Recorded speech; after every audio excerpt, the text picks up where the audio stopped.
Hello, hello, hello, hello. Magandang hapon po sa inyong lahat. Magandang hapon sa iyo, Gaisel. Yes, magandang hapon po at fresh na hapon sa inyong lahat.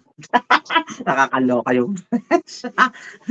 Naka Naloka naman ako doon ayun. sa fresh na fresh. Kanina sabi ko kay Gaisel, kagagaling lang kasi niya magsimba. Tapos sabi ko, para naman demonyo yung kaharap ko.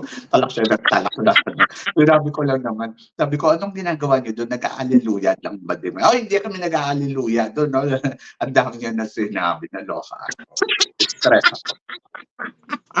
Totoo naman, bakit kami mag-aaluluya doon? Hindi kami nagsawa. Okay na, sige Nakakaloka. na. O, naniniwala naman ako sa'yo. At hindi mo naman kailangan joke lang kita. Aray ko. Aray ko. So, yun. Go. So, kamusta naman ang araw mo, Gaisel? Maganda, masaya, tapos marami akong good vibes na yung mga taong good vibes nakakasalubong ko kanina, 'di ba? Bati-bati, hello, hindi plastic, ganon. Marami kang Bakit? makikita sa Marami church. bang hindi good vibes ngayon? Ay nako, maraming hindi good vibes, Mama Sam. Yung isang Katulad, araw nung lumabas ako, katulad na lang. ano, wala lang, may yung alam na alam mong pinaplastic ka ng mga kaibigan mong tsismosa at mga nakakainis. Alam mong ramdam na rambong, hello. Parang yung ngiti, parang, ano ba yun? Parang hindi Ako man ako naman, umabot dun sa ano. Diyos irritable ko. ako 2 araw na. Paano naman kasi? Ito naman kasi mga co-teacher ko, di ba may activity kami? Hindi naman ako yung head doon. Siyempre hindi ako head, ba't ako magbibida-bida? Hindi naman ako head. So, kasi may Yes. per project kasi yan eh. Yung project ko kasi is Christmas Day. So, tapos na yung project ko. So, ngayon, tutulong lang ako doon sa may project, di ba? So, Mm. tinanong ko sila, ano ba yung concept? Sabi nila travel daw. Sabi ko, sige. So, sabi nga nun, basta ang sabi ko, ako na lang bahala doon sa presentation ng bata. Doon ako nakafocus, syempre. Tapos kayo, sabi ko, bahala na kayong mag-design dyan. Tapos ako naman, bahala na. Tapos sabi ko, basta ako doon sa presentation, tapos ikaw doon sa kung ano yung meron sa activity. Kasi syempre ikaw yung head. Tapos dapat sila yung magplano. Ang hinahanap ko kasi, para aware kami lahat. O, ganito yung gusto natin, yung background natin, dapat ganito. Tapos, dapat ganito yung gagawin sa yung activity natin, dapat ganito. Diyos ko, wala. Tapos parang nakakangkot tuloy ako kung ano yung itutulong ko. Tapos, gupit-gupit daw. Sabi ko, ba't kasi ang dami-dami kasing ginugupit-gupit? Sabi ko, ba't hindi kayo bumili? Naiinis kasi ako doon sa sistema nila. Print ng print. Tas gugupitin, tas lalagay sa future board o lalagay sa karton, tapos gugupitin uli. Parang, ang trabaho. Tapos alam mo yun, anong plano nyo? 12:00 tayo umuwi. Di ba? Ganon. Tapos yung parang gabing-gabi na, kami pa rin nandoon. Tapos ayun, so naiinis ako ng ganon. Tapos sabi ko, ano ba design ang gagawin ninyo? Hindi nila alam ko anong design, kaya sabi ko, ano to, puzzle? Walang konsepto. Oo, tapos ang sabi pa nila, ilalagay kasi yan doon sa likod ng bangko. Sabi ko, naisip nyo ba, mahangin yung area natin? Eh di, nagtauban yan lahat. Tapos sabi ko, saan ba magfo-focus? Sa paggawa ng sandwich o sa travel? Tapos sabi, gano'n, kasi kailangan kasi meron kayong parang sinisale.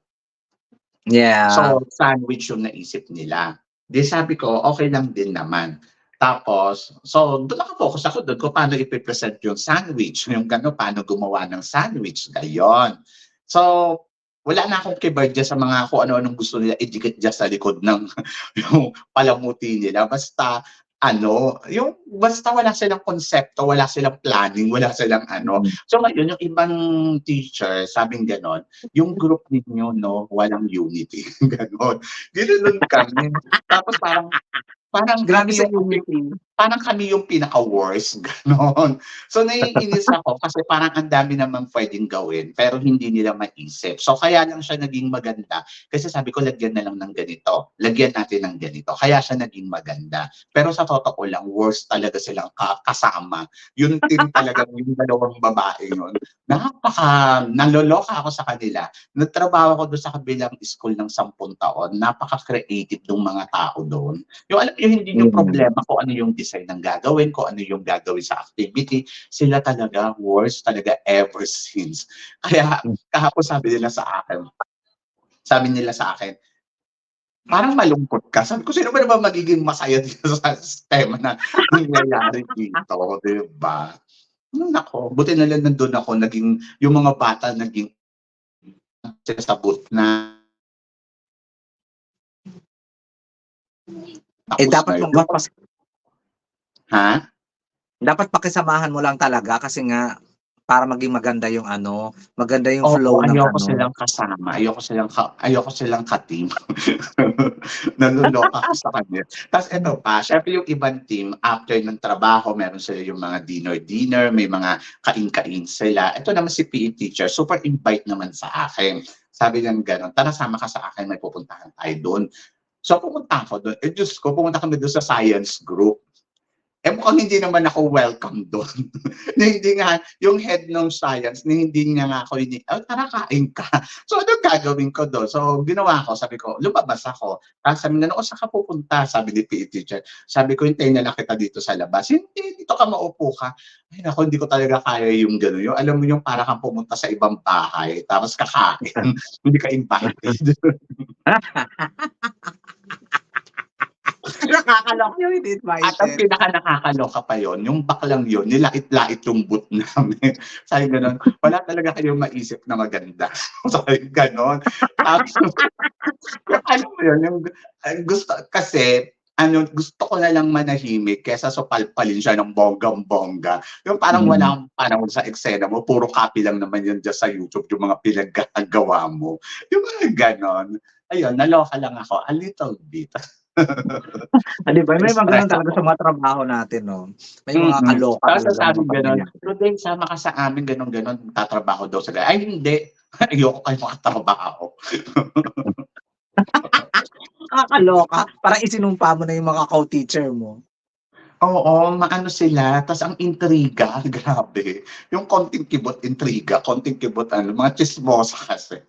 Mga Pilipino din, ganyan din. Nakakaloka. Alam mo, pag nag-post nga ako sa Facebook ko ng konting tinan mo, ma-alarma yung mga yan. Nagpipigil lang ako.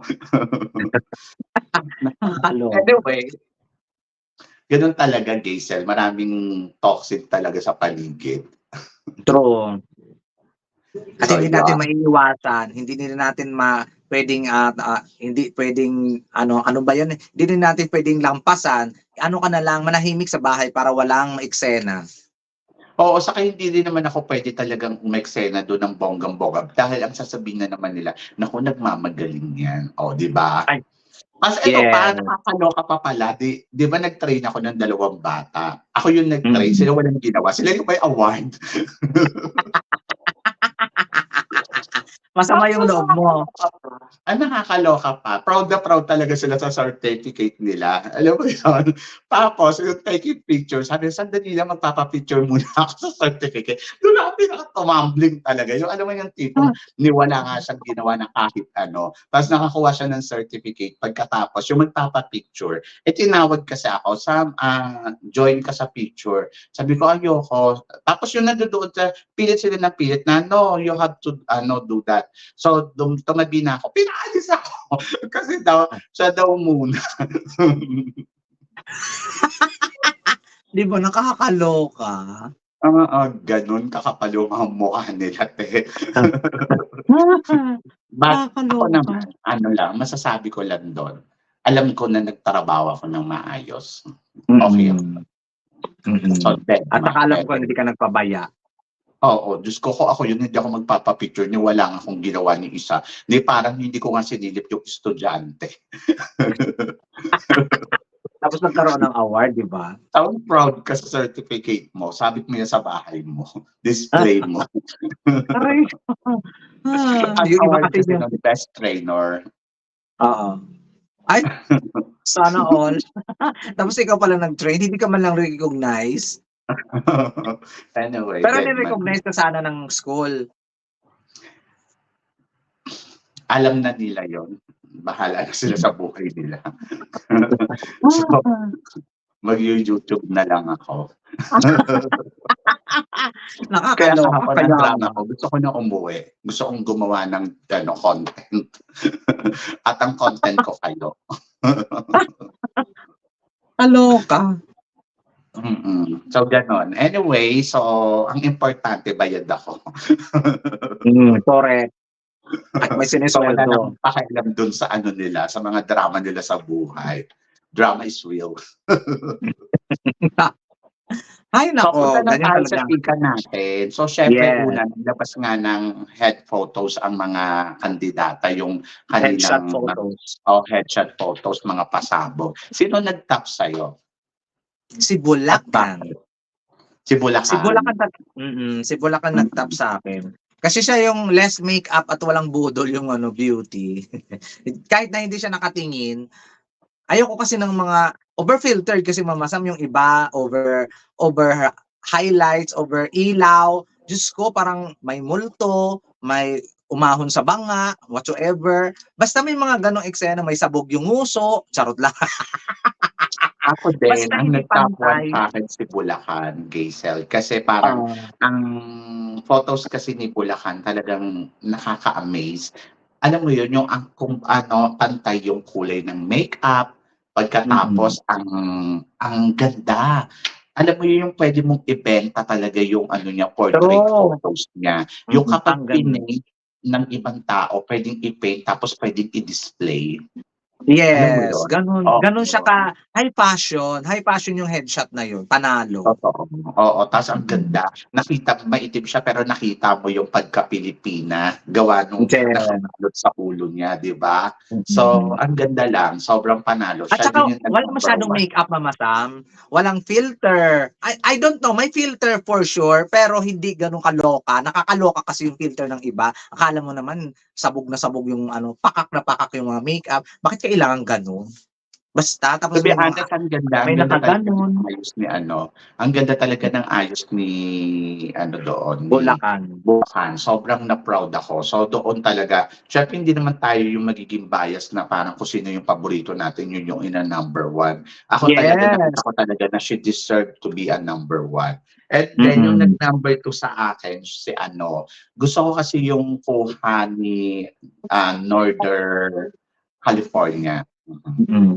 Pasok din naman sa'kin si Northern California ng bonggang-bongga. Pasok din siya sa Ayun. Sabanga. Maganda, eh. So, maganda talaga yung mukha. Saka maganda yung close niya sa camera. Pero wala sa top 10 ko si Baguio. Oo, kasi may mga nakita kasi ako na yung ayun nga, yung edit masyado tapos parang Oo. ang tingin ko, may something doon sa picture masyadong ayoko kasi ng gano'ng kuha, yung parang ang tapang, lumabas ka ng matapang yung mukha. So, Yes, gusto ko lang yung mga natural talaga, yung parang kitang-kita mo as long as possible kung gusto mong makita yung eyebag nila, yung mga tipong gano'n, yung wrinkles, so okay yun sa akin. Basta yes. talaga yung tama talaga at kita mo yung true Filipina beauty. Ako naman mga, yung hindi nakapasok sa akin yung may mga kamay sa mukha, yung may mga pa-gano'n. Anong purpose ng kamay doon? Si Mga Taguig, kita kili-kili, mga gano'n. wala din si Ayoko Taguig sa akin, eh. wala. Si Taguig kasi kaya wala siya sa akin parang, um, ewan ko basta hindi masyadong appealing sa'kin yung photos niya. At saka yung kamay, Mama Sam, anong purpose nga doon? Pero pumasok sa'kin si Talisay, gusto ko kasi si Talisay. Yeah, very beautiful, super So beautiful, 'di ba? na-appreciate ko yung beauty niya. Yung alam mo Ang yun, ganda yung ng tama mukha. yung baksak ng buhok, tama yung tingin sa camera, ang perfect, gano'n. Mm. So, Gusto ko rin si Albay, Mama Sam. oo, si Albay maganda din yung kay Albay, eh. Maganda Pero yung ayoko mukha. kasi ng mga ganito, actually maganda yung photos niya, pero Yes, yung ayoko tumangos yung ng buhok buhok. niya, oo, Buhok anong ayoko din. purpose? Yung parang sa ano lang, yung parang sa Milan, ay ano ba 'to, yung sa saan ka man naroroon, yung kay Claudine yung biglang tumaas yung buhok. Yes. Actually number 7 ko yun, Mama Sam. Ang ganda kasi ng photos, ang ganda rin ng makeup, pero yung buhok talaga yung problema. Actually maganda eto pansinin ko talaga ang ganda ng kuha. Oo. Actually Basta una wala ko napansin, pero kasi parang sana na may inayos, tinanggal na lang oo, sana parang may yun. multo tuloy. May multong umangat sa buhok niya. Tapos may isa pa akong napansin, ah, eto gusto ko din yung beauty niya. Maganda siya, Jaisal. Sino? Very natural yung beauty. Hindi ko makita Mama Sam, puro ano. Ay, si Si Miss Virginia. Virginia. Yeah, very natural yung beauty. Kaya lang nasobrahan lang siya ng buhok sa kabila. Parang Oo, yung patabo na buhok siya. hindi masyado, Face ano. niya, oo. Saka ako hindi, kasi parang yung panga kasi. Pero ang napansin ko kasi yung mga mata niya. Saka yung Yeah, very lalaki. good. So anyway, so syempre marami pa silang paglalabanan, marami pa silang Yeah. talagang pagdadaanan. So hindi lang naman 'to. At tingnan natin yung improvement nila day by day hanggang sa dumating sila sa competition. Pero ngayon may pag-uusapan tayo, Hazel. Si Natasha Jong nag-back out na. So umatras na sa competition. So ano masasabi mo? Umatras siguro may personal reason daw. Sige, respeto natin yung personal reason na yan. Pero nandoon ka rin sa press conference, di ba? Di sana kung ano yung personal reason na yun, o baka huli niya na nalaman, di ba? After one day of press conference, siguro, ang hula ko lang, pero hindi to sure ha, ang hula ko lang, siguro nakita na yung mga kandidata, tapos mukhang wala naman siyang laban, bakit pa siya gagastos? Tingin mo practical yung decision? Nandun kasi tayo nandun na siya sa press presentation, kumbaga official candidates na siya. So, practical na hindi siya gagastos, pero syempre ang credited partner mapapahiya doon sa organization. Syempre ikaw na nga, di ba? And siguro naduwag lang sa eksena kasi mukhang hindi siya mananalo. Alam niya sa sarili niya na hindi siya mananalo. That's why na nag-back out siya. Ako naman, nirerespeto ko kung ano yung desisyon niya, pero nakakapanghinayang kung iisipin mo. Kasi kung tutuusin naman, magaling naman ang isang Natasha.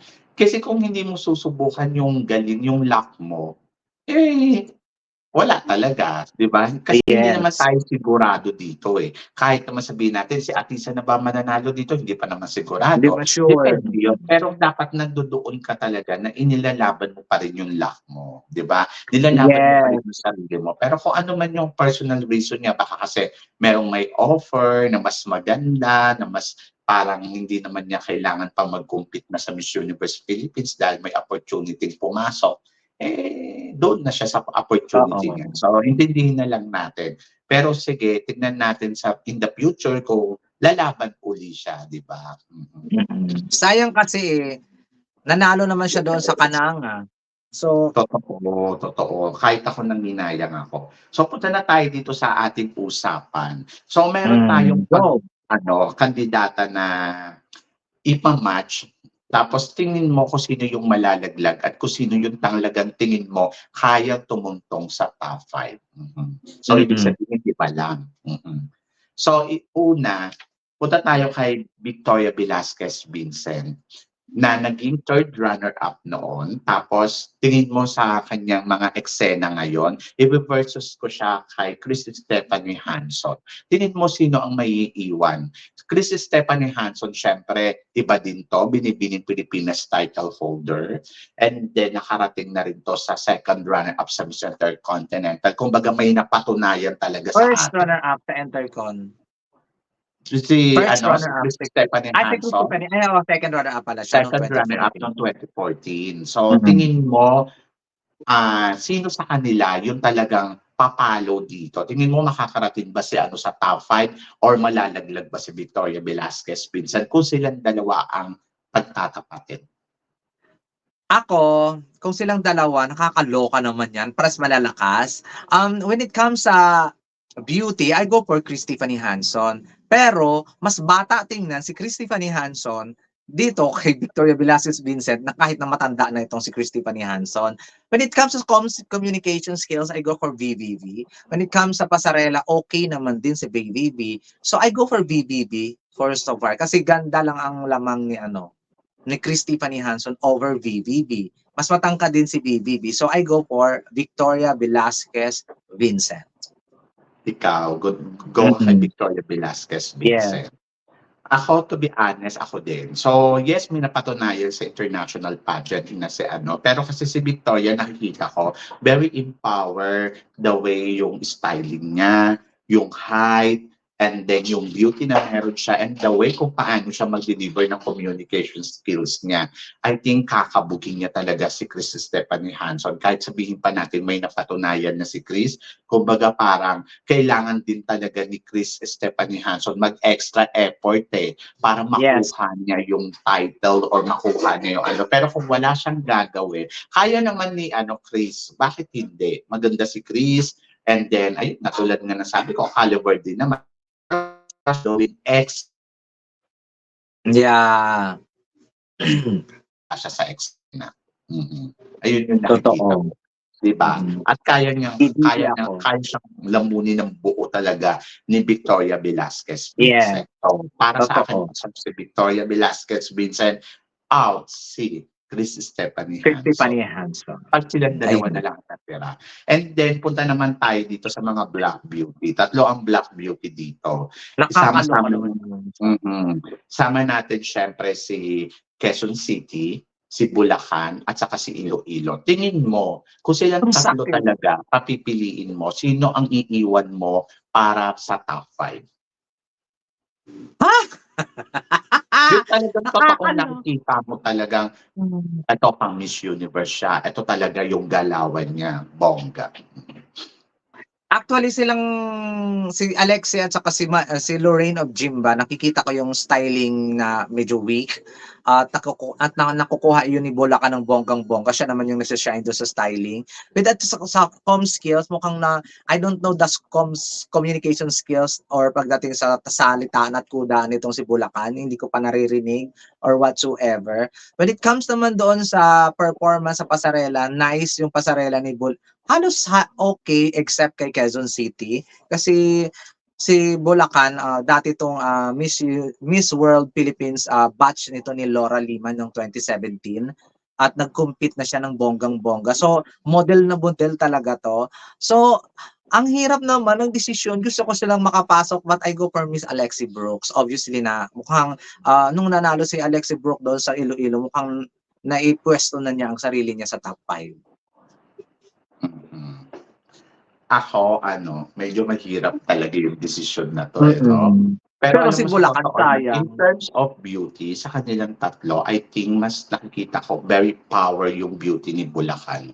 Yeah, I agree. I agree. Very power yung beauty ni Bulacan, and then talagang masasabi ko na iba yung dating talaga yung quality ng pagka-Black Beauty niya, talagang super powerful.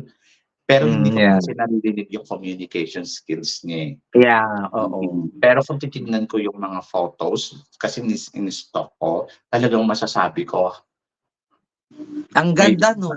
Oo, may laban, ang tangkad pa. Oo, may laban tong babae. Sana marinig ko yung comm skills niya. Kasi pag narinig ko yung comm skills niya, ang daling mag-desisyon.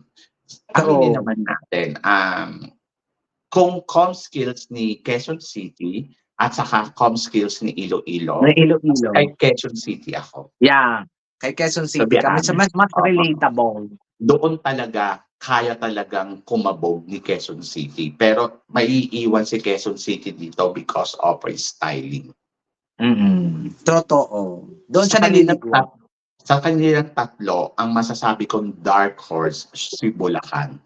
Kasi si Bulacan talaga kapag once na gumagaling ang comm skills nito, maiiwan niya si Alexi at saka si Quezon City. So hindi ko alam yung comm skills niya. So kaya parang ewan ko, hindi ko alam sa kanya. Pero kung titignan ko yung beauty niya, very powerful yung beauty niya, yung mga mata, talagang masasabi mo, makikita mo kasi sa kanya yung babae. Tapos makikita mo sa kanya yung merong passion. Para siyang alay sa malinaw na pinaitim. Yeah. Totoo, no? Tapos may itim sa akin. Pero hindi ko kasi alam yung comm skills niya. Kaya I go for Alexi. Si Alexi kasi, alam ko, kasi ang maganda kasi kay Alexi, sa totoo lang, actually napapaisip ako. Si Alexi ba na hype ba ng todo-todo? Or talagang malakas ba talaga ang isang Alexi? So, sa totoo lang, kung titignan ko si Alexi, minsan napapaisip ako na parang ano ba talaga, makakarating ba 'to o talagang hina-hype para makarating sa dulo ng competition? Kasi parang feeling ko masyado siyang nadidikit kay Atisa Manalo. Yes. Ewan ko ha, don't get me wrong guys, kasi yun yung napapansin ko, kaya napag-uusapan ng todo-todo. Pero individually, minsan kapag nagsasalita siya, pinapanood ko, nai-impress naman ako sa power kasi very powerful siya. Powerful yung delivery, powerful yung kung paano umeksena, pero nandirito ako kasi na parang minsan naiisip ko, yung mga galawan ba ni Alexie, mapapasok kaya siya sa hanggang sa dulo ng competition. So parang feeling ko kasi nandodoon ako na nakakatakot yung laro ni Alexie. Yeah. Nakakatakot kasi parang hindi ko sure kung ipi-place ba siya sa top 5. Hindi ko sure kung kakabog kasi ang comp skills kasi isa to sa mga tinitignan ko na minsan weak na balay. Yes. Tama. Kasi maraming magaling na sumali sa Miss Universe Philippines na ang comm skills nila sobrang galing. Pero hanggang top 10 lang ang nararating nila. Nilalaglag sila pagdating sa top 5. Prove yan eh. So ngayon, ang kailangan siguro pagtuunan din nila ng pansin, yung performance na gagawin. But nakita ko naman Yes. sa Iloilo na kaya naman ni Alexie talaga kumabog, kaya naman niyang makipagsabayan doon sa pageant sa Iloilo. And then nagho-hope ako na sana ma-improve pa nila ng more and then makita natin kung paano niya talaga dadalhin yung sarili niya sa top 5. So yun. Yeah. So sa kanilang tatlo, I go pa rin for Alexie. Kasi si Alexie nakikita ko na mas malaki yung tsansa na makalusot sa top 5 kesa kay Bulacan at saka kay Quezon Ito kay City. Bulak. Oh yes, tama. Yon. So punta naman tayo punta naman tayo sa dalawang kandidata na talagang parehas din na may ganda, parehas din ng palaban. Ito ay si Baguio at saka si Northern California. Oh my gosh. Ang dali lang mag-desisyon, no? I go for Baguio. Ano ba? Explain ko muna. When it comes sa communication skills, wala tayong meron talaga si Northern California may magaling magsalita. Si Baguio, tinitrain siya ngayon ng mga kapwa vlogger natin to sa kanyang communication skills. When it comes sa pasarela, mas okay din si Baguio than kay Northern California. When it comes sa beauty, I choose Northern California than Baguio. When it comes sa physique, matangkad itong si Baguio, mas kayang makipagbardagulan kaysa kay Northern California na medyo payat. Kung beauty queen ang pag-uusapan, I go for Baguio kaysa kay Northern California. Kahit na magaling pa itong si Northern California at maganda, magsalita at maganda ang itsura. I don't know, but I think nakikita ko rin yung Baguio na sana mayroon siyang determination na i-handle yung kanyang communication skills like Krishna Gavides, kasi yun din yung issue ni Krishna before eh. But nag-aral ng mabuti, nagtutok doon sa training, kaya ayun yung comm skills na hindi na kailangan problemahin kasi kaya namang sumagot. Hopefully ganun din si Tara. But I go for Baguio this time. More than kay Northern California. Si Kayla kasi, girl next door. Yeah. Super pretty. And then, ayun yung power na meron siya. Yung kanyang pagiging girl next door. And then, si Baguio kasi is, ang dating kasi sa akin ni Baguio, very pageant. Party girl. Ganon yung dating yung gawa, dapat alam mo kung yung si Baguio paano ginawa bilang beauty queen. Beauty queen talaga. Yung parang, pag lumabas siya, is a beauty queen.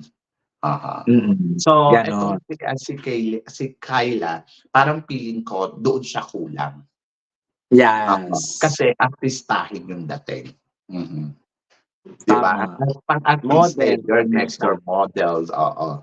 But syempre, beauty contest to, doon tayo sa beauty queen. So, I go for Baguio. Kahit Siyempre, I love yung kahit pero ano mang pero pero ang mag-ingat si Baguio sa karisma na meron yes, si Kyla, ha. Kasi yes. parang feeling ko 'pag ginamitan talaga ni Kyla 'to ng karisma, ay naku, good luck talaga sa At lalo pa mga Mama kung yung mga judges hindi mga pageant ano, yung mga yung parang sponsor titingin sila nila, sa beauty sigurado talaga. Oo. liligwakin yung iba dahil maganda yung Kayla Carter. Oo, pero doon tayo kaya tayo natatalo sa beauty sa international pageant because yung pananaw na ganyan, yung Oo. pananaw na parang, "Ay gusto ko kasi ang ganda ng mukha niya." Siya talaga yung pinakamagandang nakita ko dun sa stage. May Mm. charisma siya, yung gano'n. Kasi yung charisma Mm. na ganito, bihira din manalo talaga sa Miss Universe. Sa Yes. totoo lang, kailangan kasi talaga all package ka, eh, yung nandodoon talaga yung hindi lang beauty yung ino-offer mo, may galing ka rin talagang Totoo. ino-offer. Kasi minsan parang yung nananalo ang isang girl sa beauty pageant because yung charisma na meron sila. Kapag kumitila sila, nagagandahan. So, bihira yung ganito. Isa sa mga example ko na, ano talaga, lahat effort na effort sa laban. Tapos yung lahat talaga umeeksena, maingat talaga sa paggalaw, maingat sa pagyawi ng ano, ultimo sa pag-ano ng buhok. Pero siya, nagkamali na lahat-lahat, nasabit-sabit na yung gown niya, smile lang because of her charisma. Laila Yes, Loves. tama. Di ba si Pero may Laila Loves hindi naman pasarela, sasabihin mo, "Sige nga magpasarela ka nga diyan ng bonggang-bongga." Hindi siya kabogera, pero yung oo, charisma na meron siya, yun talaga ang nagpapanalo oo. sa kanya. Parang may Olivia Hmm. Culpong vibe siya sa karisma 'di ba, Mama Sam? Di 'Di ba? ba wala namang alam si Olivia Rumampa, Yes, natipilok pa nga. correct. Oh, punta naman tayo dito sa next ano natin, sa next chika natin. O sige, tapos na si Baguio, tapos na si Alexi, tapos na si sino pa ba? BTV, Tapos na. So may isa pa ako, si si Atisa Kainta, at saka si Christy, at saka si no, Atisa. no. Si Kainta, itatapat ko kay Kainta si ano, may isa pa akong gusto, eh. May isa pa, eh, na mainit-ingay din. UK, Australia, Australia. Australia, Mhm. kung physique ang pag-uusapan, I go for Australia. Ang tangkad, beauty queen, talagang yung eto niya kamukha ni Rachel Peters, be. Tapos Mhm. magaling rumampa yung lola mo. Magaling sa communication skills. Matangkad. Yun nga lang, kailang yung styling din niya mismo. Kasi doon sa headshot, hindi ko bet yung headshot niya. Para siya doong, ewan ko kung anong ginawa nila doon, Puriagaba. Si Stacy, si Kainta, nandun naman lahat na nache-check naman niya. Yun nga lang yung height niya at saka yung pagka-overconfident na meron siya na na parang hindi yung pagka-overconfident niya kasi parang yung kung hindi maiintindihan ng iba, kung hindi mo siya kilala, baka sabihing mayabang siya. Ganon. But I go for Australia, Mama Sam, kasi beauty queen talaga yun yung itsura. Si Stacy, I don't know. I love her face, maganda, but I go for Australia. Okay, so same din yung sasabihin ko. I love, Stacy dahil alam ko kung paano siya kakabog, paano siya Mm. talaga umeeksena. Pero I'm a little bit afraid kasi yung overconfident na meron siya, baka yun ang makadali sa kanya. Possible na ma-thank-you-girl siya dito. Yeah, So yon. yun talaga. So sana medyo bawas-bawasan nila yon para alam mo yon para doon lang sila sa tamang tema na magaling kasi ang isang Stacy. Magaling yung home skills, maganda, magaling din yung styling. Kumbaga kaya lang dapat nandoon siya sa laro na alam mo yun, wag humble dapat. Yun lang. Steady lang, wag Ah, masyadong ano kasi siya, Mama Sam, bigay na bigay, give na give, ng palong-palo, ganon. Gano'n. Parang nakikita ko sa kanya Samantha Panlilio. Oo, yung lahat binibigay, pati yung lips, sumasabog na dahil sa lip liner. Oo, pero ako kasi, si Samantha Panlilio kasi I treated na parang naging humble siya nung ano yung laban niya sa Miss Universe. Ano yun Mm. parang nag-iba yung, di ba nag-change siya. Mm. Ito naman si Stacey, parang mas pinakita niya mas parang gigil yung dating. Mas Gigil na parang gigil kasi. ayaw magpakabog, ganon. Yeah. So, kaya Pe nakakatakot. Pero doon sa Okada, hindi ko siya bet doon sa Pilipinyana. Mukha siyang backup dancer doon ng mga ibang beauty queen. Kakalo.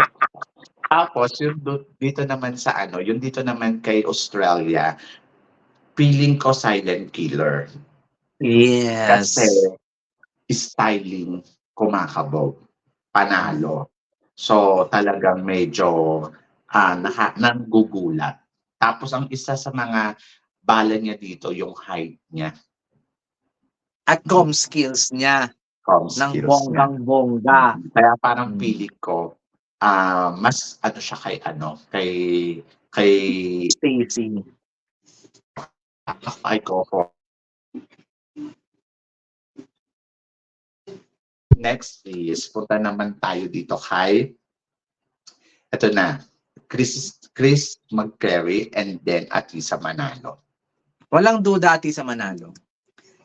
Si Atisa Manalo, si Christy McGarry and Atisa Manalo, to be honest, nati-check naman lahat ng boxes when it comes sa beauty, communication skills, yung pwedeng ilaban. Kahit ngayon nati-check naman. Ang problema kay Christy, hindi siya relatable. Si Atisa relatable. Hindi ako magbe-base sa madaming fan base. Syempre hindi naman yung basihan para manalong fans ikaw yung mananalong Miss Universe Philippines. Magbe-base ako dun sa mga performance nila. Kayang-kaya kasi ni Atisa kumabog. Etong si Christy, I don't know kung paano siya kumabog kasi mukhang wala siyang balak mag-tone down, wala siyang balak makihalubilo sa masa. Alta lang talaga siya. Stay talaga siya dyan sa eksena niya. I don't know kung sinasabihan siya ng team niya or hindi lang talaga sila nakikinig. Kasi sa totoo lang, pag ini-interview sino ba to? Si Christy McGarry, napakagaling niyang magsalita. Ang problema, hindi mo maintindihan kung ikaw ay normal na nakakaintindi ng English. Hindi mo siya maintindihan. I-research mo muna yung lola mo nyo para maintindihan mo siya. But, ang galing-galing magsalita. At which is, wala naman yung kay Atisa. Kasi si Atisa, madali mong maintindihan kung ano yung mga sinasabi, baga. Sabihin man natin hindi siya kasing eloquent ni Christy McGarry, pero mas relatable naman ng bonggang-bongga at times 10 si Atisa than kay Christy McGarry.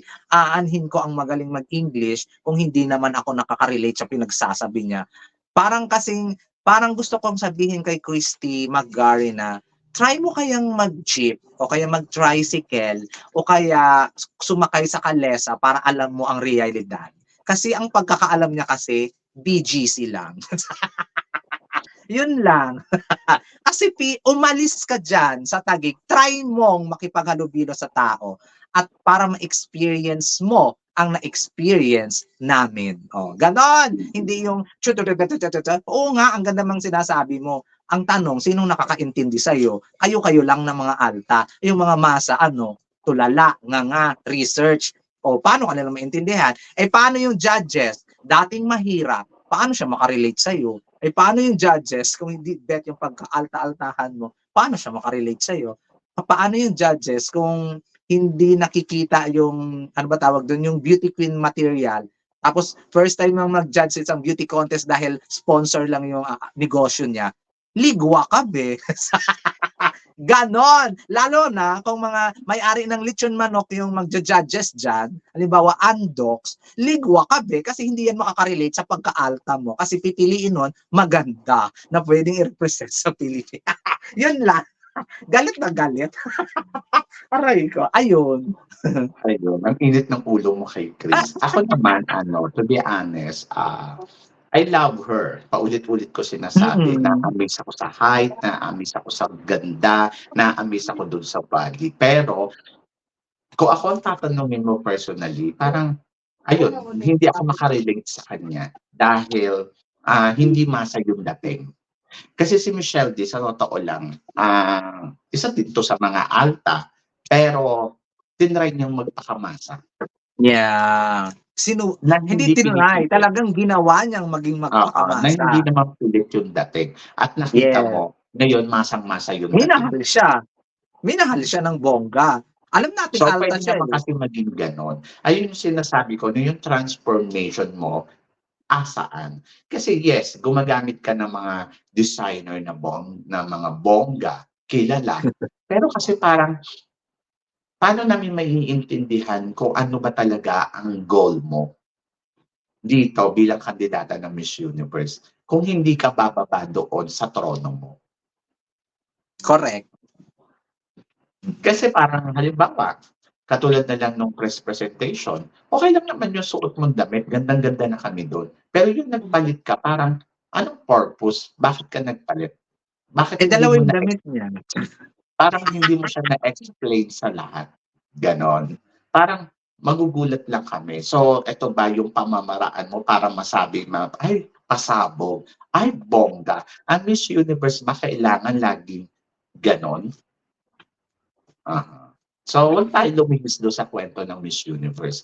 Kasi si Michelle D, yes, parang nakilala si Michelle D sa pagiging high passions, kung paano talaga siya manamit, kung paano talaga siya kabongga. Pero meron kasing kwento na malalim si Michelle D, na nakaka-relate sa kanya yung mga tao. Ngayon, ang gusto kong makita dito, ano ba ang kwento ni Chris, 'di ba? Mhm. Tapos si ano naman, si Atisa naman, nakikita ko naman na talagang isang simplihan, isang simple na kandidata na, alam mo yon, ang nakikita mo sa kanya work hard. Ang nakikita mo sa kanya yung effort niya na napabilib na tayo minsan. Parehas silang Yes. first runner up, parehas silang malayo ang narating sa international pageant kung iisipin mo. Pero mas maraming naka-relate kay Atisa Manalo sa kanyang effort, determinasyon, kung paano niya Mm. narating yung dapat niyang marating. Yes, correct. So yun lang yung akin. So parehas ko silang gusto, parehas ko silang iniidolo, pero I go for Atisa. So Ako yun. din. So sa kanila, sa mga nabanggit natin, I think I go for ah Atisa, Victoria Velasquez Vincent, yes. I Iloilo, Iloilo, kay Alexi, I go for Baguio, kanino? Baguio, Baguio, and then kay kay Australia, and Australia, then kay and Atisa then Manalo. Atisa Sa Manalo. ngayon, Oh, sila di yung mga nakikita ko na possible na mag-top 5. So yes. ikaw ba? Pero sana yung yun din, sana yung 5 na yun na napili natin, si ano, si Atisa, si Australia, si Baguio, si Alexi May Brooks, at saka si VBB, wag magpabaya. Kasi puwedeng makaungos yung ibang mga kandidata sa kanila. Totoo, Yun lang totoo, din. totoo. Kasi possible top 5 na talaga sila, pero yung wag ka ngayong magpabaya kasi may Christy McGarry, may ano, may Stacey Gabriel, may Bulacan na amazing ang face, amazing yung eksena, matangkad rin. So, baka maligwa kayo ng hindi nyo kinaano. At saka alalahanin nyo yung plakadong ganda ni Northern California na mukhang kaob kayong lahat. So, bantayan ninyo yun. Depende talaga yun sa judges natin. Nakakaloka. So etong pinag-uusapan natin, Hazel, para lang makita lang din ng mga audience kung ano at kung bakit yun yung nakikita natin. Hindi ito yung dahil Mm. sa ayaw natin kay Chris, ayaw natin kay ganito, ayaw natin kay ganyan. Oo. No. Lahat sila ay tinitignan natin. Pero doon tayo sa nakikita natin kung sino talaga yung nagtatrabaho. At kung sino Totoo. talaga yung nakikita natin na parang maingay sa competition talaga at yung bakit sila yung nakikita mo. So yun yung purpose ng video na 'to. So yun, Yes. so Gazel, so baka may gusto ka pa sabihin? Yes, thank you so much, ma'am. Basta wala naman akong gustong sabihin, basta manood lang kayo sa akin araw-araw. May upload ako later. Nagpa-survey kasi ako, Mama Sam, sa mga chismosa at saka sa mga tambay dito kung sino bet nila sa Headshot Challenge. Ang layo ng mga bet nila sa mga bet ng mga tao sa pageantry. Apakalayo, promise. Ang napipili lang nila ay maganda. Tapos, Eh, syempre wala naman silang idea wala diyan. silang alam. So ngayon, ilalabas ko na siya mamaya. Tapos abangan niyo ako sa live ko mamayang 9:00, I think. Maraming salamat, Mama Sam. This has been Gaisel Ortega. And lagi mo akong iniimbitahan sa channel mo. Maraming salamat po. Okay naman, totoo naman yun. Siyempre you are part ng channel ko. Yeah. So yun. So maraming salamat din sa time mo, Gaisel. Siyempre, kahit busy-busy ka talaga, hindi ka naman talaga bumibitiw sa akin at maraming salamat. So Ay, yun, syempre, ikaw ang sa pipilian butukan ko sa kita. lahat. Rico. Talaga. So yeah, so syempre wag niyo kalimutan mag-subscribe kay Gaisel Ortega channel, and then of course sa kanyang YouTube channel at Facebook, and then of course sa Mama Sam Vlog, Samsung TV, at saka syempre dito sa Sam Sa Brusas Grab. Brusa-chan. So yun, thank you so much guys. So hanggang dito na lang. Hanggang sa muli nating tsikahan. Paalam. Paalam. Thank you guys. Thank you, Gaisel. You're welcome, Mama Sam.